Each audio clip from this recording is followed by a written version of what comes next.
momentos memorables. Bueno, muchachos, bienvenidos otra vez a nuestra ya penúltima clase, no, antepenúltima clase, sí. Hoy es miércoles, mañana jueves sería la penúltima y la última el viernes. Pero bueno, bienvenidos entonces ya a nuestra clase, ya casi por terminar, de biología número 2, tercer semana. Ya viene muy pronto entonces la calificación final de esta materia. Por ahí, pues como les he estado diciendo, por ahí hay algunos que todavía no sé, no agarran la onda y no han entregado tareas.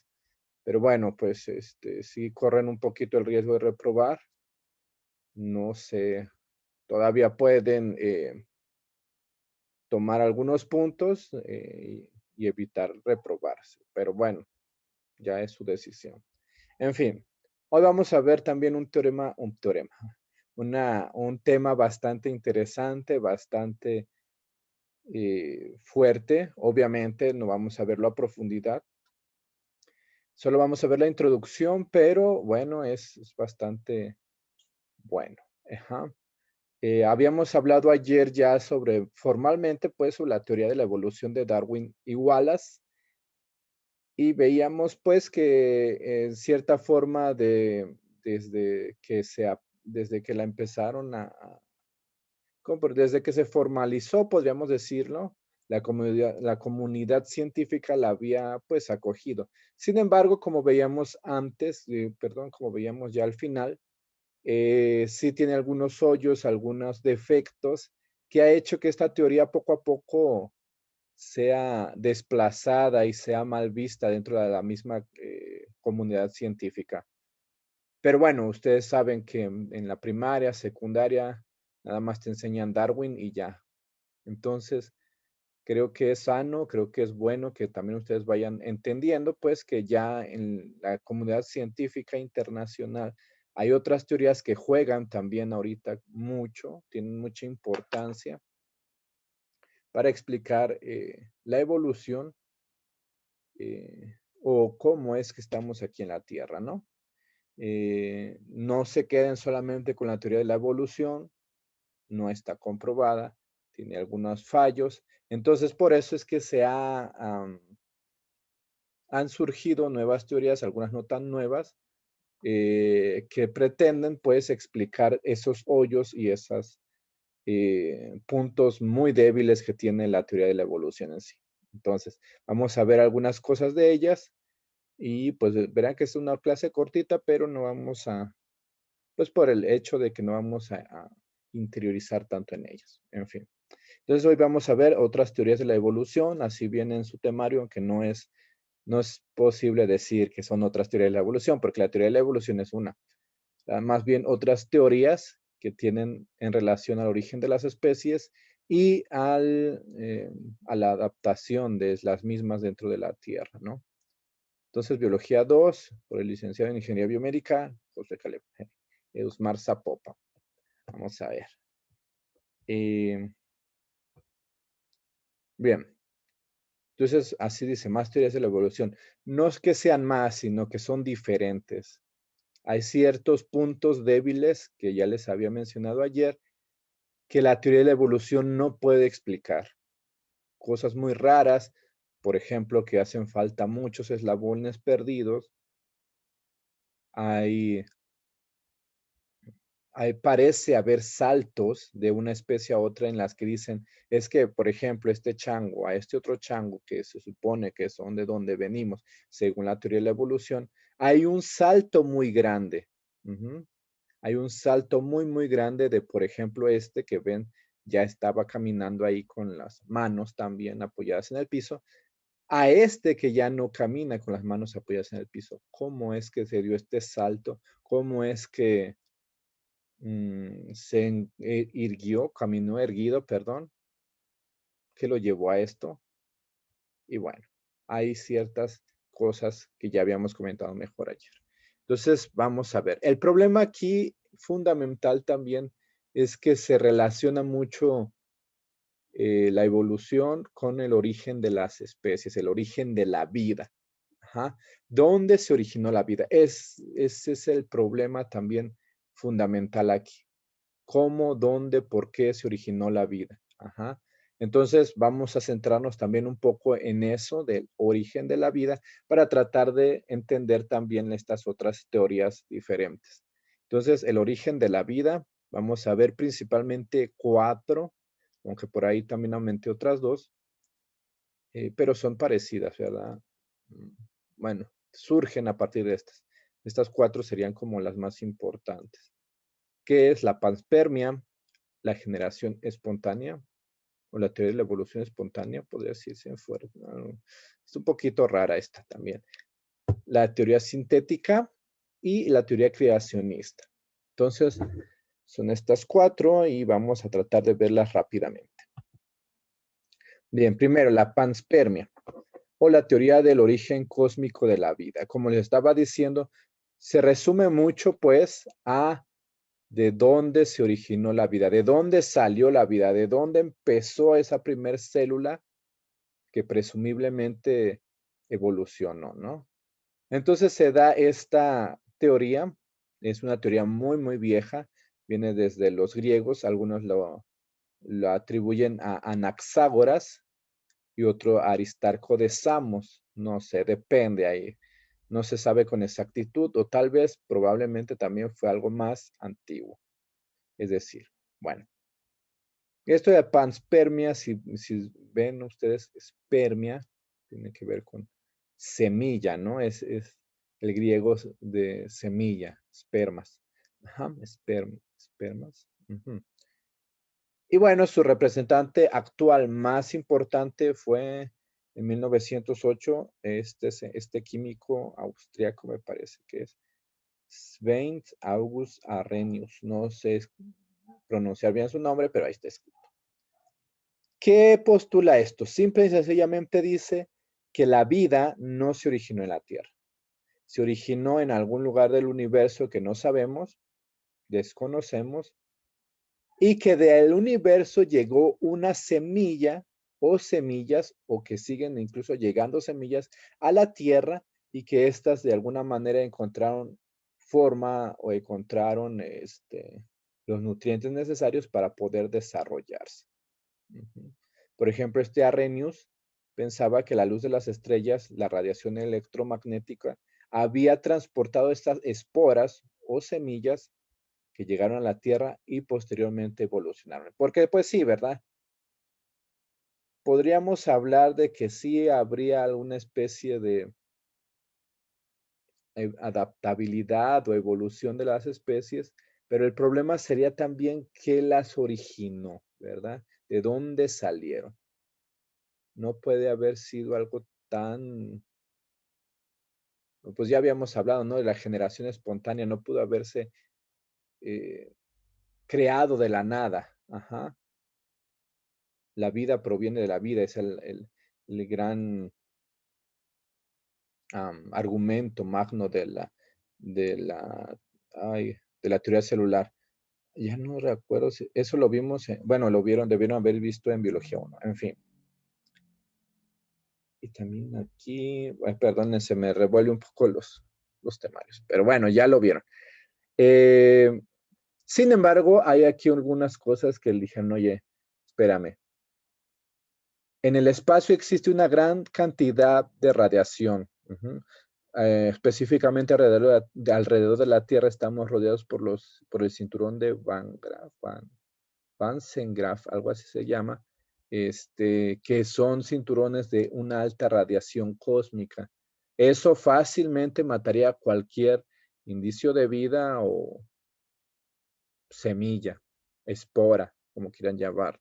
También en el espacio, pues hay generalmente un relativamente, yo creo, un 99.9999% de vacío absoluto, es decir, no hay nada.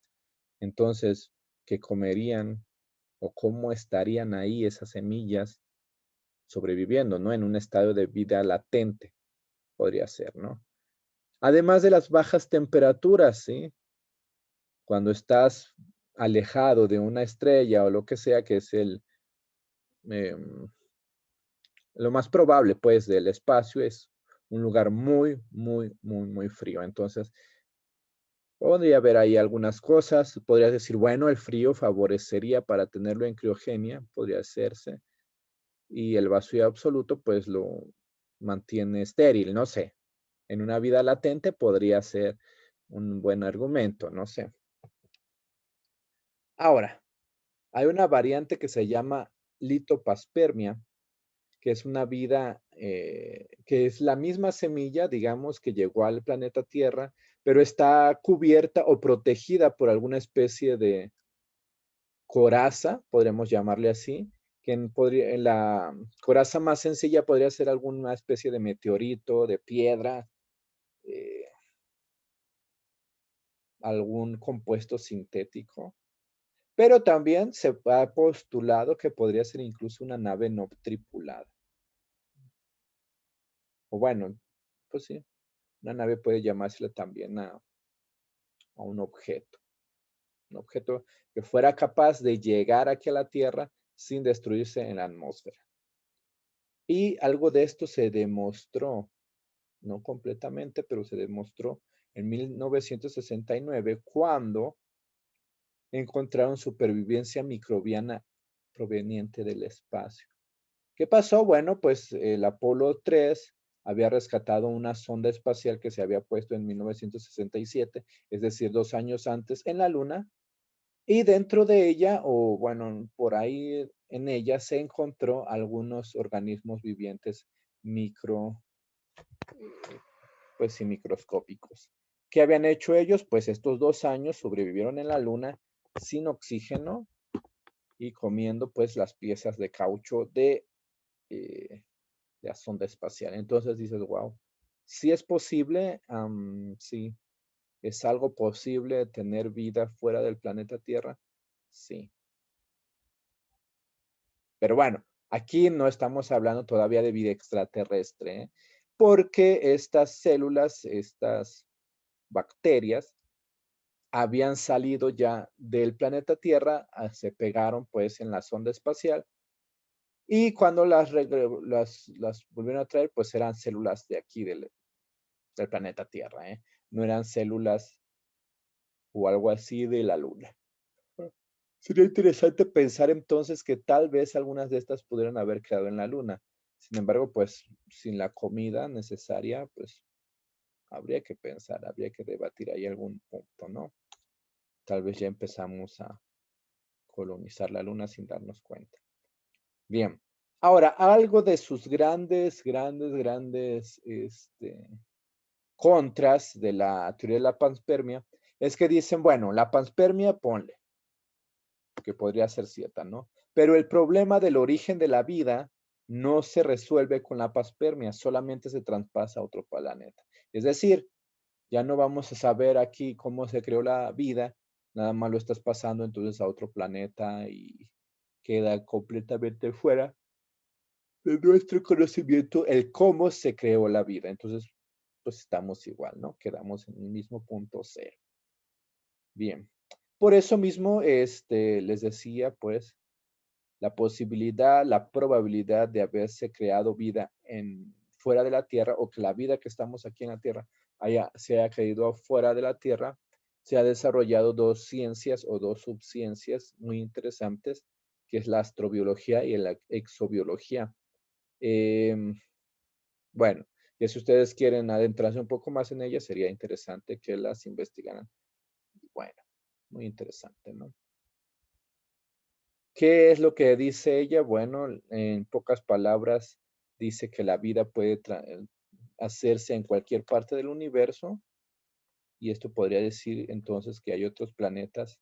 Sería un argumento muy a favor de que hubiera vida en otros planetas creadas de manera similar o de un planeta que está dando esta vida y que está en todos lados y que por lo tanto la vida sería eterna porque está en todo el universo. Pero bueno, esa es una teoría, pues también falta comprobar, tiene algunos detalles por ahí. Además, hay tres cosas importantes a considerar también aquí en la teoría de la panspermia. Permítanme un poco. Bien, es que se me estaba yendo la batería.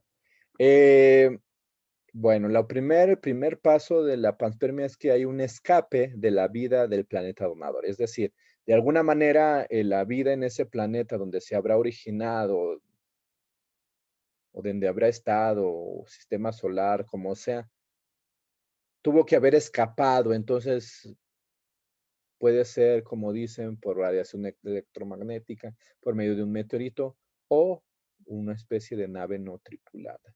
En el caso, entonces, hubiera ahí, o podría decirse también que tal vez hubiera una especie de inteligencia superior que mandó la vida al planeta Tierra por medio de una nave no tripulada.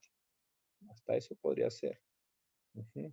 Dos, el transporte o viaje interplanetario con sus implicaciones, pues que decía de toda la radiación espacial, problemas que pudiera haber enfrentado en el transporte, etcétera, etcétera. Tres, y la tres, la recepción en el planeta receptor. Ajá. Por ejemplo, les decía que hay muchos meteoritos que caen a la Tierra, pero se deshacen en la atmósfera. Entonces tendría que tener alguna cierta resistencia para que pudiera entrar en la atmósfera y sin dañarse. Pues por eso muchos hablan, además de la panspermia, un punto especial en el que hablan de naves no tripuladas. Y por lo tanto, entonces serían semillas enviadas deliberadamente por entes superiores extraterrestres. Suena como a ciencia ficción, lo sé, pero pues es algo válido, ¿no? Aquí tenemos algunas variantes, la radiopanspermia, que es les decía, de las radiaciones electromagnéticas que traen las esporas a la planeta Tierra, la litopanspermia, que sería el transporte de las semillas en una roca, en un meteorito, la panspermia dirigida o de infección deliberada, que es la que hablábamos eh, de alguna raza extraterrestre, perdón, que tiene la intención de mandar sus esporas o mandar esto como una especie de experimento a este mundo que mandaría las esporas, las semillas, para que la vida se desarrollase aquí. De alguna manera ellos estarían observando entonces sus resultados, pero bueno, es otra historia. Y la panspermia molecular, es decir, que en vez de vida se hayan creado las moléculas necesarias para la vida fuera del planeta y que hayan llegado al planeta y aquí se hayan combinado y originado la vida. También podría ser otra forma. Muy interesante, ¿no? Entonces, bueno, llegamos al final de la panspermia, pasamos entonces a otra, la espontánea o abiogénesis. Ya habíamos hablado esto como antecedentes de la generación espontánea, ¿no? Que es la vida que surge a través de la materia inerte. ¿Quién los había dicho? Pues empezaron los griegos, tales de Mileto, Anaximandro, Demócrito y Aristóteles, pero el día de hoy está tomando unos nuevos fuerzas. Sí, sé que es un muy loco también, sé que dices, ¿cómo es posible si ya demostraron su falsedad? Pero sí hay algunas partes todavía que está tomando como fuerza, como diciendo, pues podría ser. Y no me refiero pues a que hay juntas, por ejemplo, aquí un ropa vieja y semillas y pasan 21 días y se convierte en rata. No, no, no. Estamos hablando aquí del origen de la vida. Es decir, combinar algunos elementos inorgánicos que pasen algunas circunstancias, algunos fenómenos químicos, físicos, electrónicos, bla, bla, bla, pase algún tiempo y que estos den origen o hubieran dado origen a los primeros compuestos orgánicos que posteriormente se combinaron de alguna manera eh, y después evolucionaron, ¿no? A eso se refiere esto, o a biogénesis. Ajá. Entonces, la creación espontánea de la evolución. Fíjense que esta es muy, muy aceptada también por muchos evolucionistas como el origen de la especie, de la primera célula, ¿no? Que de alguna manera, por algunos compuestos inorgánicos, se mezclaron de alguna forma, crearon algo orgánico y otras cosas que crearon por allá y se juntaron de alguna manera y empezaron entonces la evolución. Ujú. Los abiogenistas necesitan elementos para la generación espontánea. Ajá. Entonces necesitas como esas partes, esas moléculas de alguna manera que se modificaron para convertirse, para juntarse, para organizarse y de ir de lo básico después para llegar a lo complejo. Y aquí sí también es muy importante el factor tiempo, o sea que estas reacciones y estas cosas se hicieron a través de muchos, muchos, muchos años. Un proceso muy lento. Ujú. Entonces aquí vamos a ver, podríamos decir que es como la generación espontánea más tiempo, mucho tiempo. Hablando de la generación espontánea de la primera vida, de los primeros indicios de vida, pero es necesario más tiempo. También se lo conoce como la teoría físico-química. Ujú. En 1924, Alexander I. Oparin es uno de los que hizo un experimento muy interesante y obtuvo cosas muy interesantes también aquí. Dijo que a partir de los elementos presentes en la Tierra primitiva y algunas erupciones volcánicas, radiación ionizante, electricidad, se empezaron a recombinar los elementos y las moléculas inorgánicas y crearon las primeras moléculas orgánicas, y que después estos compuestos sencillos que reaccionaron se convirtieron pues en complejos mucho más complejos. Ujú. Como les decía, y de lo básico de repente por medio de la electricidad, de descargas eléctricas, de el clima, el calor, se empezaron a recombinar y empezaron a hacerse las moléculas orgánicas y después estas se empezaron a hacer en la vida, que después evolucionó. En 1953, Stanley Miller hizo este experimento, ¿sí?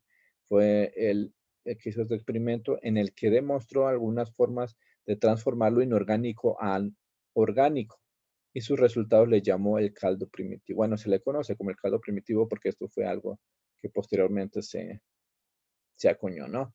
Aquí vemos, pues, a grandes rasgos el experimento de Müller. Tenemos aquí que llegó vapor de agua, llegó a elementos como gases, metano, amoníaco, hidrógeno en una especie de cámara y después le dio lo llenó pues de una descarga eléctrica y vio que en el condensado empezaron a surgir moléculas orgánicas. Interesante, ¿no? Bien. Ahora vamos a pasar entonces a la teoría sintética o también llamada la teoría del nuevo neodarwinismo. Es decir, como habíamos dicho, Darwin tuvo muchos hoyos, hay muchas interrogantes en la teoría de Darwin, pero empezaron a ver algunas cosas y aumentar un poquito más, a sintetizar algunos otros conceptos para tratar de rellenar esos hoyos y encontraron algunas cosas interesantes. Por ejemplo, Darwin no conocía la genética en sus tiempos, entonces él decía, pues debe haber algún mecanismo que guarda la información de una generación a otra, pero no sé cuál sea. Posteriormente, pues con este Mendel y sus estudios también de sus seguidores, etcétera, etcétera, encontramos pues esa forma en que se va transcribiendo o se va pasando la información de los padres hacia los hijos. Ya lo habíamos visto también nosotros. Ajá. Aquí entonces sería una síntesis entre las teorías de Darwin y las teorías de Mendel. Ujú. Por eso es la teoría sintética. Ahora, las mutaciones aquí van a tomar un papel muy importante porque por medio de las mutaciones entonces sería el cambio de los animales, ¿no? Es decir, de repente mutan, obtienen una nueva característica y los que tienen esa característica, si es favorable para el ambiente, van a, van a seguir por medio de la selección natural progresando. Ujú. Sin embargo, pues estas mutaciones son esporádicas y completamente al azar y hablan pues de la recombinación genética que es necesario tener, ¿no? También hablamos un poco de eso ayer. Aquí sería entonces las mutaciones como la fuente de la variabilidad, algo eh, que se basa mucho en el fenómeno de la mutación. Sin embargo, como yo ya les había expuesto, personalmente veo que no satisface completamente esto. ¿Por qué? Porque las mutaciones suelen ser destructivas, pues, muy, muy destructivas, ya lo veíamos antes. Solo algunas nos ayudarían un poco, podría decirse, y estas, o sea, la de la mayoría serían que no tienen utilidad y otras serían que podrían ayudarnos, no sé, podría ser. Bueno, ok, las mutaciones son aleatorios y vamos a hablar de este ejemplo que tenemos aquí de las mariposas de abedul. Déjenme ver si tengo otro, no. Fenotipo claro y fenotipo oscuro. Resulta que estas mariposas antes de la edad industrial eran de color blanca. O sea, la gran mayoría, la gran mayoría eran de color blanca, así como estos que vemos aquí arriba. Y resulta que pues en el medio donde vivían hay una especie de hongo o planta, no recuerdo bien qué, es como un hongo, que vive en los troncos de los árboles.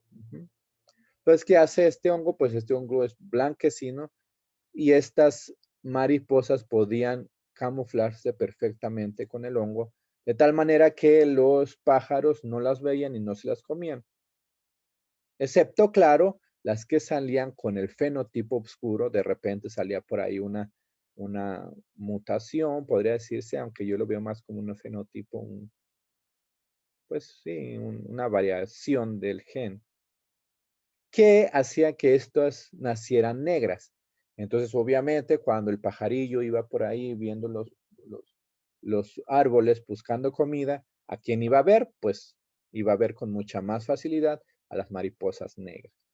¿Qué sucedió después de la revolución industrial? Resulta que con el contaminadero, todo eso, el aire se empezó a contaminar, ese hongo blanquecino empezó a morir y todavía el hollín de las fábricas llegó y se depositaba en los troncos de los árboles. ¿Qué pasó? Pues así es como esta foto quedaron los árboles hasta el día de hoy, están cubiertos por el hollín negro de las fábricas. Imagínense los pulmones de la pobre gente.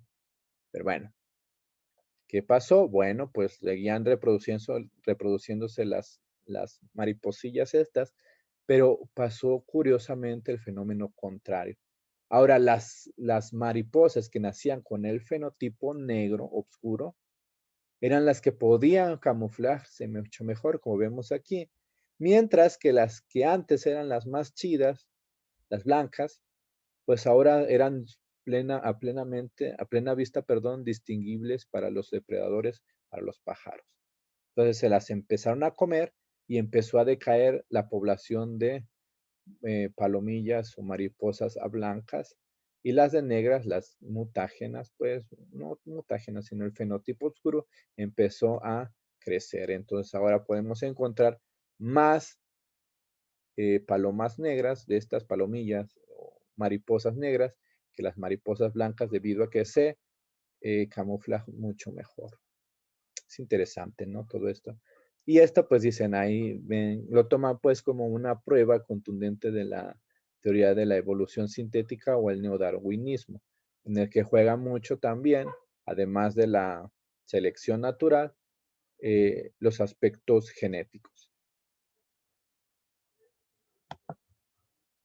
Bien, teoría sintética, continuación. Entonces les decía esto que es una síntesis entre la teoría de Darwin y la teoría de Mendel, donde la selección natural se va a sumar a la genética y la vamos a ver como una genética de poblaciones. Darwin lo veía mucho como como especie, como individuos, perdón, mientras que ya con esto se ve un poquito más el análisis en población, es decir, la población evolucionando sintéticamente. Genotipo contra el fenotipo, ya vimos ahorita un ejemplo en el que es más importante la expresión génica fenotípica que la expresión genotípica. Pero bueno, igual individuo-población. Y aquí es importante recalcar que los mecanismos de variabilidad siguen siendo al azar, es decir, nadie sabe qué va a resultar. Y son derivadas de las mutaciones, la recombinación genética y la derivación genética. Ujú. Es simplemente una síntesis entre lo que ya había puesto Darwin y Wallace y lo que había ya puesto también Mendel, la genética. Ujú. Las poblaciones tienen mucha variación genética que se origina por mutaciones al azar y recomendación. Ujú. Simplemente hay unas mutaciones al azar que están sucediendo y pues hay una mucha variabilidad. Sin embargo, yo aquí digo que no, la genética cuida mucho la transcripción de los caracteres. Muy difícil una mutación, pero bueno, ahí y cuando sucede es destructiva en el 99.9999 de los casos. Entonces, bueno, las poblaciones evolucionan por cambios en las frecuencias por deriva genética, flujo genético y principalmente por la selección natural. Si se fijan, pues es la combinación ya de las dos teorías, selección natural y la deriva genética o el flujo genético, perdón. La mayor parte de las variantes adaptativas tienen efectos fenotípicos leves, de los cuales los cambios fenotípicos ocurren en forma gradual. Es decir, los fenotipos van cambiando de forma leve, muy lenta, obviamente otra vez aquí nos da el factor tiempo, y de modo gradual, muy poco y gradualmente. La diversificación ocurre por la aparición de nuevas especies que implica la evolución gradual del aislamiento reproductivo. Bueno, aparecen nuevas especies y estas especies solamente se pueden reproducir entre ellas. La continuidad de estos procesos da lugar al origen de entidades taxonómicas de nivel superior. Aquí yo no estoy tan de acuerdo, pero bueno, dice que a partir de los organismos sencillos van a expresarse organismos más complejos, ¿no? De alguna manera la genética va a ir evolucionando y va a ir cambiando para hacerse algo más complejo. Es, por ejemplo, si tú tuvieras un cacahuatito de celular y esperaras unos 10,000 años, tendrías un iPhone porque evolucionó. Pero bueno, eso es exactamente lo que dice esta teoría. En fin. Teoría sintética. Entonces, está fundamentada en tres pilares principales, como ya les había yo platicado. El pilar de la mutación, el pilar de la herencia y el pilar de la selección natural que da entonces lugar a una mejor adaptación. Otra de las teorías también que solamente vamos a mencionar pues es el neutralismo o las teorías neutralistas. Las poblaciones de seres vivos varían no por selección natural, sino por puro azar. Ajá. Ya que la mayoría de las mutaciones que se producen durante la evolución de los seres vivos son neutras, ni favorables ni desfavorables, como os decía. Bueno, yo diría más bien que las mutaciones cuando se dan son desfavorables en un 99.99%, pero bueno. La supervivencia de muchas estructuras vivas, esporas, semillas, huevos y espermatozoides, está más ligada al azar que a su información biológica. Entonces, te sigue jugando pues con la idea del azar, el azar, el azar, el azar. Y obviamente para que evolucione el azar, pues se ocupa más y más tiempo, lo que nos permite ver que para que haya una posibilidad de evolución azarosa, pues entre más complejo es el organismo, necesita mucho más tiempo para que se desarrolle por medio del azar. Muy interesante también. Ahora, esta es muy interesante y muchos ya de la comunidad científica, muchos científicos ahorita ya se han pasado pues a esta teoría del equilibrio puntuado o la teoría saltacionista. Porque bueno, como les decía al principio, faltan los eslabones perdidos, parece haber un salto de un lado a otro. Ustedes ven, por ejemplo, la película de los X-Men, exactamente les está dando esta propuesta, ¿no? La teoría del equilibrio puntuado. Es decir, aquí vemos en el gradualismo, que son la evolución normal, común y corriente, ya sea la evolución de Wallace y Darwin o la sintética, dice que hay unos cambios graduales y lentos.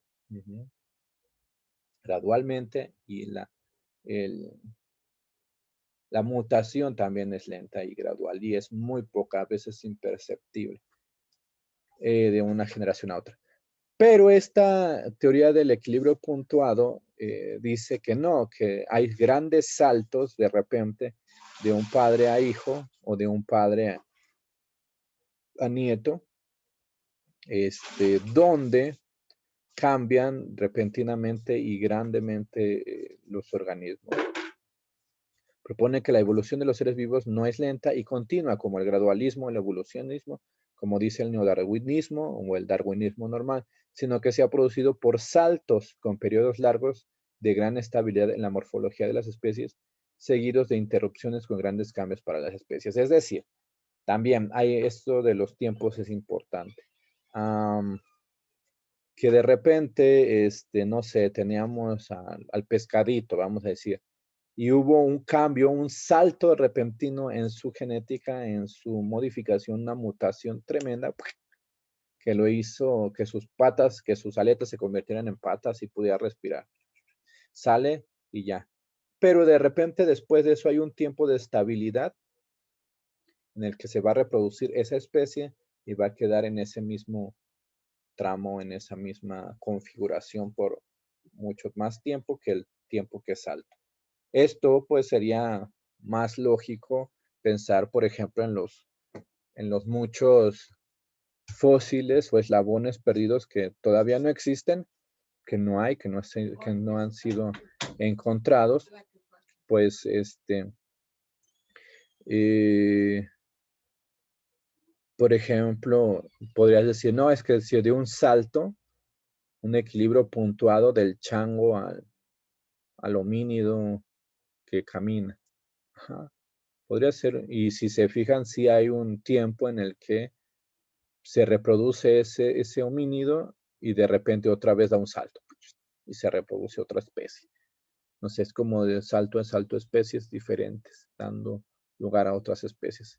Es interesante. Por eso esto también tendría mucha lógica al explicar la existencia de los fósiles vivientes que no han evolucionado, porque la evolución dice, ah, sí, ahí están los fósiles vivientes, y sabe que sí, pero entonces, ¿por qué no han evolucionado? Sería completamente ilógico pensar en eso, sí, de que hubiera todavía fósiles vivientes. Sin embargo, esta sí te diría, no, pues es que esos fósiles quedan todavía en ese largo periodo de estabilidad morfológica. Sin embargo, algunos de sus descendientes ya evolucionaron y también están en ese lapso de estabilidad. Muy interesante, ¿no?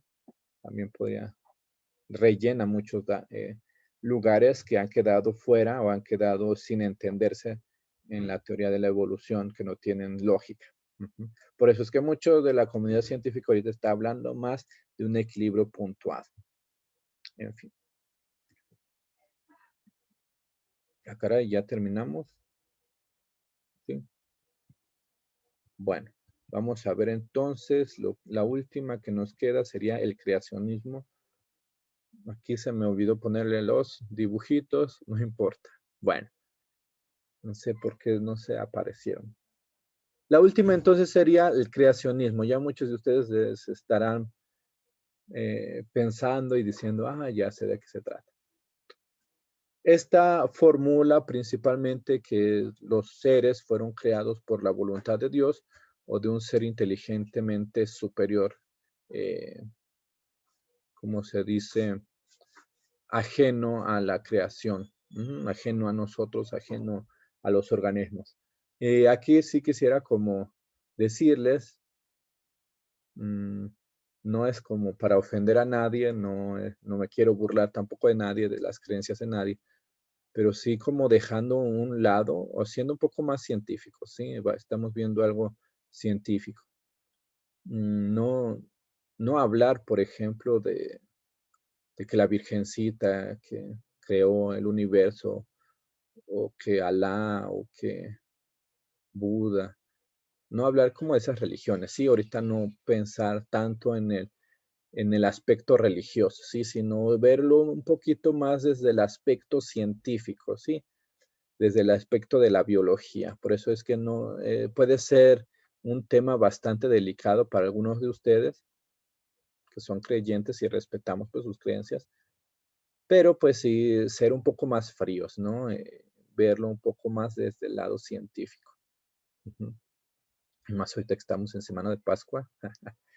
Bueno, eh, aquí hay una interesante división, ¿no? Hay algunos creacionistas que son fijistas, es decir, que hablan de que la creación de algún ser eh, superior, que puede llamarse Dios, puede llamarse inteligencia superior, puede llamarse Nus, puede llamarse arquitecto, puede llamarse, no sé, un extraterrestre incluso, ¿sí?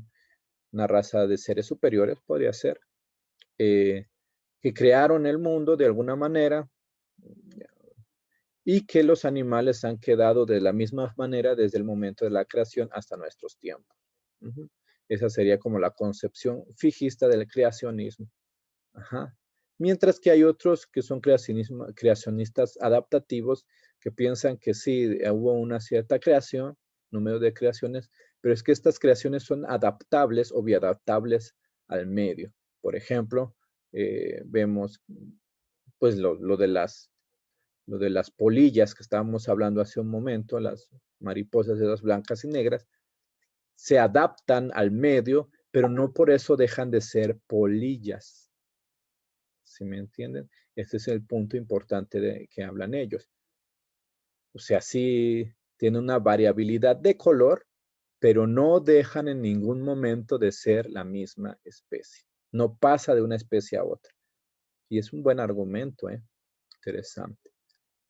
Y aquí pues le dan al sentido de que de la biogénesis, el primer gran, um, ¿cómo se dice? Teorema, no.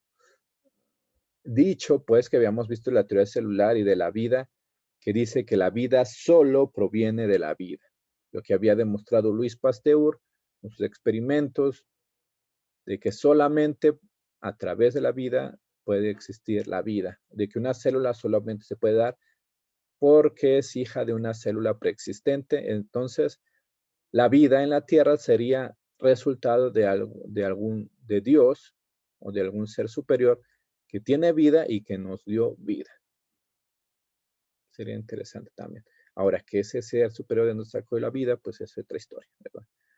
Eh, También hay cosas interesantes como el Big Bang, que se ve que de alguna manera hubo un inicio en todo el universo y que este universo se sigue expandiendo de acuerdo a alguna especie de eh, plan, ajá, de diseño, de preconocimiento, ajá, como si hubiera alguna especie de arquitectura que se está formando. Ujú. Aquí sí no hay tanto el hecho del azar. Ajá. Ahora, el principio de la entropía que dice que todo naturalmente se va destruyendo es una de las objeciones más grandes para la evolución, que dice que para que evoluciones tiene que de haber alguna forma esa anhelo de mejorar de las especies, ¿no? Sin embargo, al pensar en esto vemos que no es posible, pues, por el medio de la entropía, cuando tú dejas, por ejemplo, un pastel así sin comer, ¿qué le va a pasar? Pues de repente se va a echar a perder y va a tender a destruirse, ¿no? Solito, sin que haya microorganismos ni nada, va a tender a echarse a perder y a morir. La evolución diría que de repente el pastel se va a transformar en, no sé, en un pastel más rico, con varios pisos, pero no es lógico. Aquí entonces dice que el creacionismo de que de alguna manera hay un plan, como les decía, hay una arquitectura dentro de incluso de los genes, que va desarrollando o que va haciendo o que va modificando los organismos de organismos también menos adaptados a organismos más adaptados. Ujú. Tengo que cuidar las palabras para, ¿cómo se dice? Delimitar bien en qué teoría estamos. Porque bueno, es lo que les decía, parece haber un objetivo y una programación en todo lo que tenemos. Sí, yo pues me encanta, pues, por ejemplo, estudiar la neurología y algunos aspectos de biología molecular. Y vemos que es sumamente complicado, sumamente eh, avanzado, sumamente complejo. Una sola célula es complejísima. Todos esos procesos que llevan a cabo las células, la alimentación que veíamos ayer, las enzimas, el código genético, etcétera, etcétera, son cosas tremendamente avanzadas, tremendamente complejas. Entonces es algo que es una tontería también pensar que haya sido al azar, que haya sido solo. Bueno, en mi humilde opinión es lo que también yo digo, no, no es posible. Hay de alguna forma, hay como una especie de programación o de planos. Si tú vas a construir una casa, la casa de tu sueño, no vas a aventar ahí nomás los ladrillos, el cemento y todo, y ya ver que se haga por medio de la evolución o solita, sino que de alguna manera parece haber ciertos planos que acomodan todo en un lugar debido para que todo funcione bien. Bueno, además de que también se habla de la probabilidad de los hechos azarosos, que bueno, es sumamente improbable crear organismos más complejos de organismos más simples. Además de que, hablando de esto, pues cada vez se requiere más y más tiempo que la edad de la Tierra ha comprobado que no es posible tener. Bueno, lo que les decía también, las composiciones moleculares sumamente complejas. Hay una dirección y una especie de plan en los organismos vivientes. Además de que también parece haber incluso un acomodo artístico en los árboles, en las plantas, en los animales, en el paisaje. Los griegos a esto le llamaban el nous. Ya, como les estoy diciendo, no estamos hablando de un dios en el sentido religioso, no de la virgencita o de, no sé, Tlaloc. No, sino como que ellos veían ya algo más filosóficamente hablando y científicamente también. Un nous, una especie de ser que conoce más allá de lo que nosotros conocemos y que se las ha ingeniado o que ha diseñado la creación a partir de cosas pues complejas, bastante complejas. Entonces es una teoría muy interesante. Por ejemplo, no sé si algunos de ustedes han visto esta película de Alien. No es exactamente la teoría creacionista, sino que en Alien se refleja, pues, las películas de Alien reflejan una combinación entre la teoría creacionista y la teoría de la panspermia. Pero es interesante, pues, verlo desde este punto de vista. Entonces vamos a ver un pequeño video sobre eh, la película de Alien. No es porque de loco queríamos verla, me gusta, pues, pero pues ejemplifica exactamente lo que estamos diciendo. Entonces déjenme ponerla. Si no se oye el video, pues no importa tanto el audio, sino más bien las imágenes. Entonces, déjenme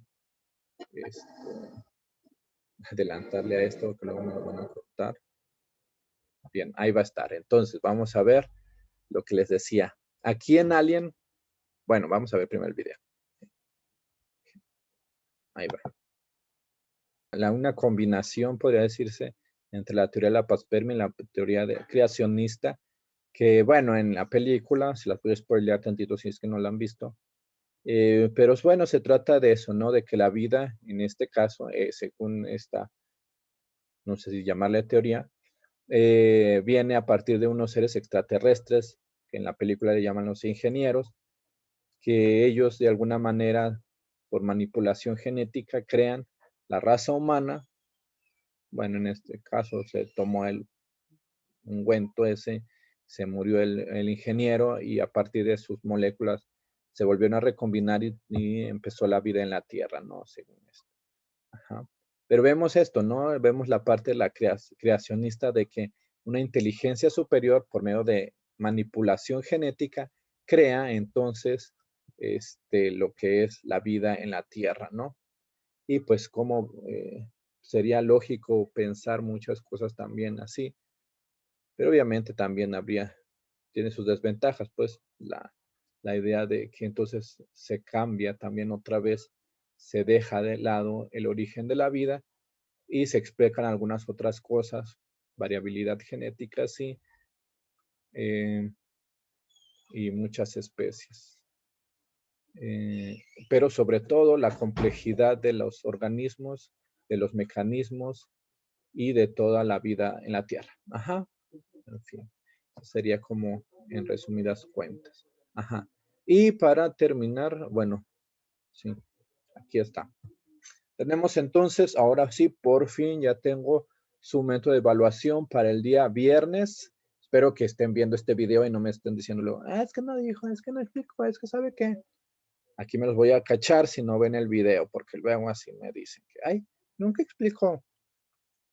Aquí está la explicación. Entonces, va a ser un examen, investigación y exposición final. No se asusten, no va a ser tampoco algo súper tremendo. Va a ser algo sencillo. ¿Qué es? Aquí tenemos entonces 7 de las teorías que vimos. De hecho, todas las vimos estas. Entonces, son todas las que hemos visto en cuanto a la evolución y al origen de la vida en la Tierra. Tenemos la evolución darwiniana, de Darwin y Wallace, la normal, la teoría de la panspermia, el origen de vida extraterrestre, pero sin, eso es interesante, el origen de la vida extraterrestre sin la intervención directa de los extraterrestres aquí en la Tierra. Como vimos ahorita en la creacionista, combinación panspermia que vimos en Alien, ahí sí hay una intervención directa de los extraterrestres en la Tierra. Por eso no es una panspermia perfecta, de hecho no es panspermia, es más creacionista. Luego la creación espontánea, la creación sintética o la evolución sintética, que ya es la combinación de las teorías de Darwin con las teorías de la genética. El neutralismo completamente al azar, azaroso. El equilibrio puntuado, que son estos saltos evolutivos, como en los X-Men, que según eso evolucionan rápido, y hay otras cosas, ¿no? Y el creacionismo, que pues es apoyado principalmente por muchos teólogos, científicos cristianos. ¿Qué consiste su examen? Pues tienen que hacer igual un videíto, que es súper fácil hacer un videíto. Ahí, bueno, yo no sé, se han complicado un poquito las cosas. Yo he pensado, bueno, si no pueden hacer un video, en el último caso podrían mandar un audio, que también es válido, pero tendrían que mandar aparte su exposición, ¿sí me entienden? Su trabajo de exposición, ya sea en fotos o en un archivo digital, y su audio. Bueno, ¿qué va a haber? Tiene que haber una breve explicación. Perdón, antes de eso. Entonces van a escoger una de las teorías, la que a ustedes les guste más, la que a ustedes les convenza más de estas 7 teorías. No importa si ustedes dicen, no, es que yo sí creo en la generación espontánea. Está bien. Aquí no vamos a decir, estás mal, estás bien. Esto es ciencia y ahorita todas son teorías. Absolutamente todas. Aunque yo me voy por panspermia. Es que los aliens, no sé, mandaron las semillas. No sé. No, que yo voy por la sintética, porque no, sí, la genética y Darwin.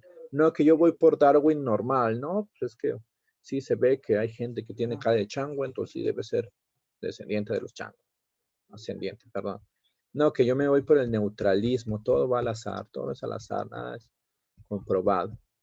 No, que entonces yo me voy por el equilibrio puntuado, que sería muy científico, ¿eh?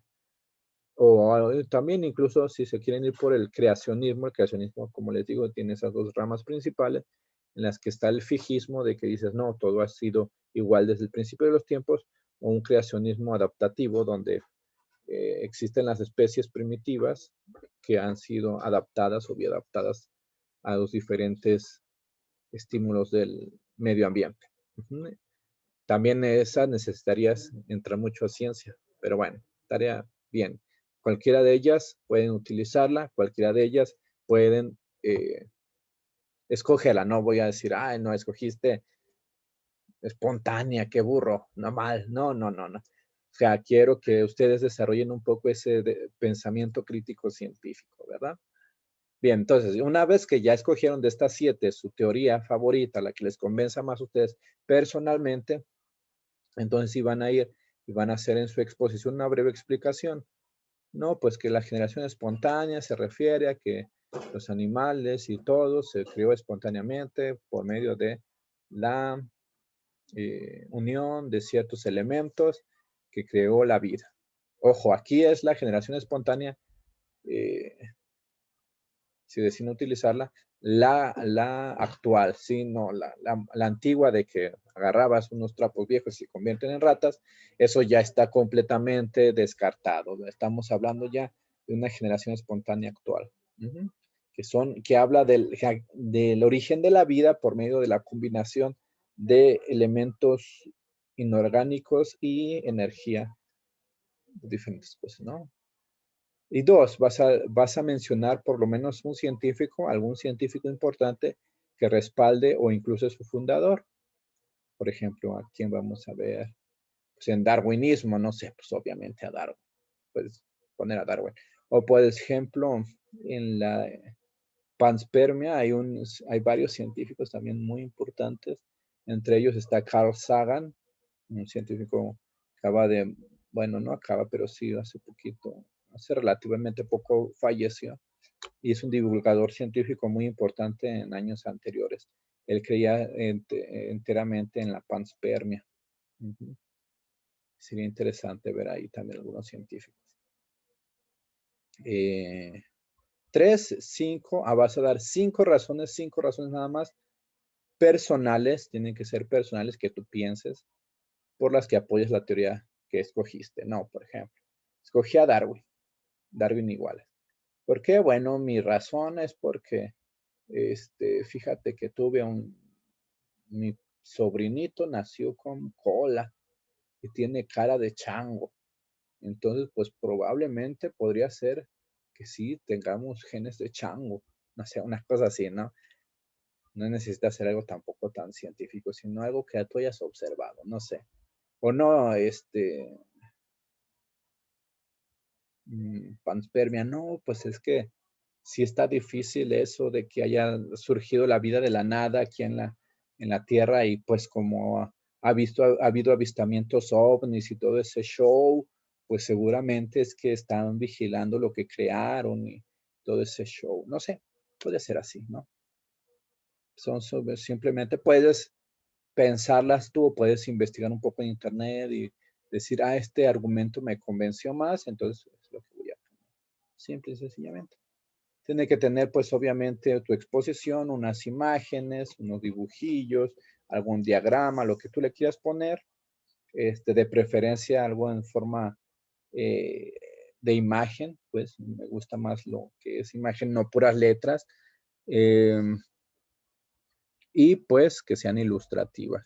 No es necesario que utilices la computadora, puedes utilizar tu cuaderno, puedes utilizar una cartulina, puedes utilizar pues ahí lo que tengas a la mano. Si tienes una computadora, pues igual, puedes utilizar una presentación de PowerPoint como estas.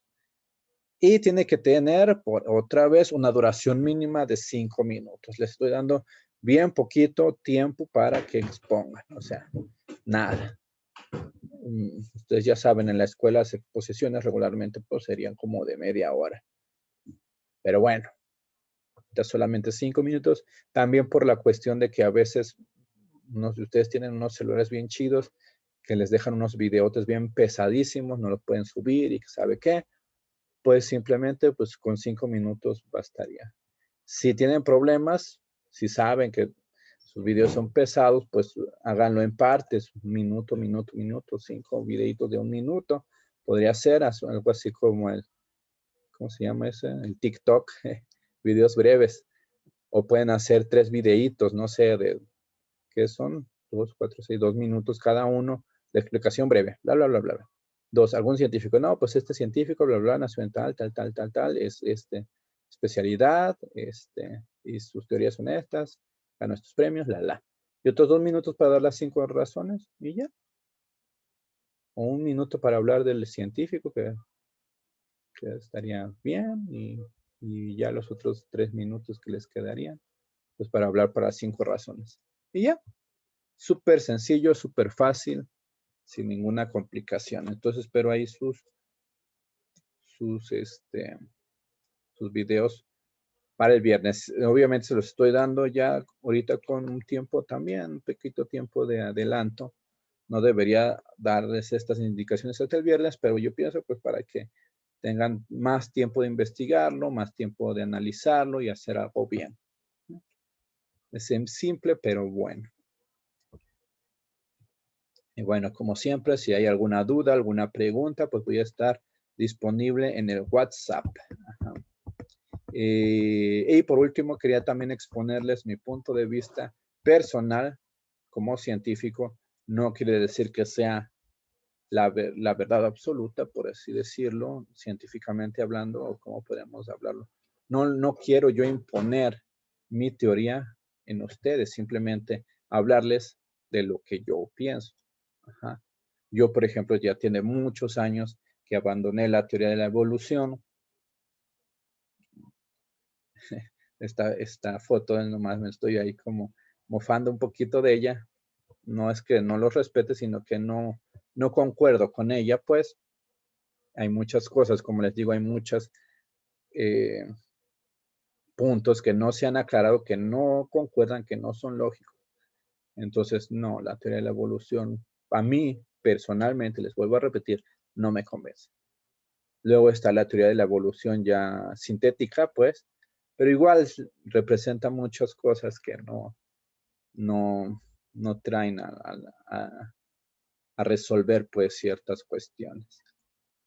Y después creo que la segunda que me convence más, no es la primera, pero podría ser la teoría del equilibrio puntuado. Es un poquito más científico en ciertas cosas y está más apoyada por los registros fósiles.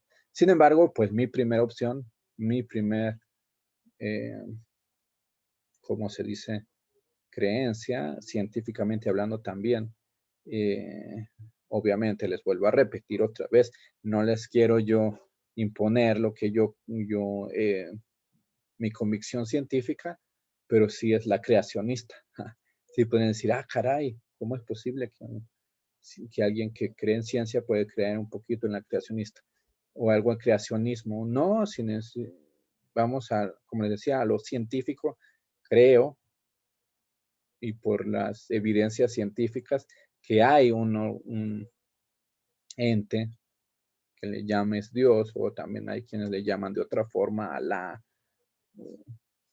Nus, que es superior a nosotros, que tiene mucho más inteligencia que nosotros, que entiende más que nosotros, que habita en una dimensión más avanzada que esta. Eso sería interesante también verlo en el punto de vista físico. Que nos creó de alguna manera y que también tenemos esa ingeniería en nosotros para la bioadaptabilidad, además de que, pues, como les digo, yo me he metido un poquito más a investigar mi estudio, mi campo de estudio, que es la ingeniería biomédica. Tratamos nosotros de rediseñar o de ayudar al cuerpo humano, a la medicina, por medio de invenciones humanas, y a veces es completamente complicado, tremendamente complicado. Ajá.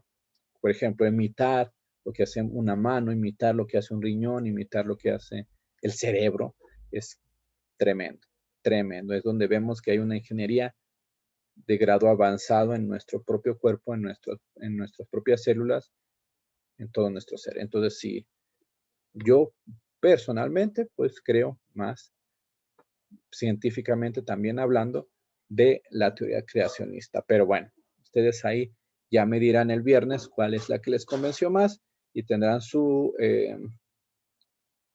exposición de este tema. Y bien, entonces sería todo por el día de hoy. Ya está ahí su tarea, sí, en su Classroom. Y acuérdense de tomarse la selfie viendo el video de hoy también, que son las dos cosas que tienen que cumplir pues, hoy.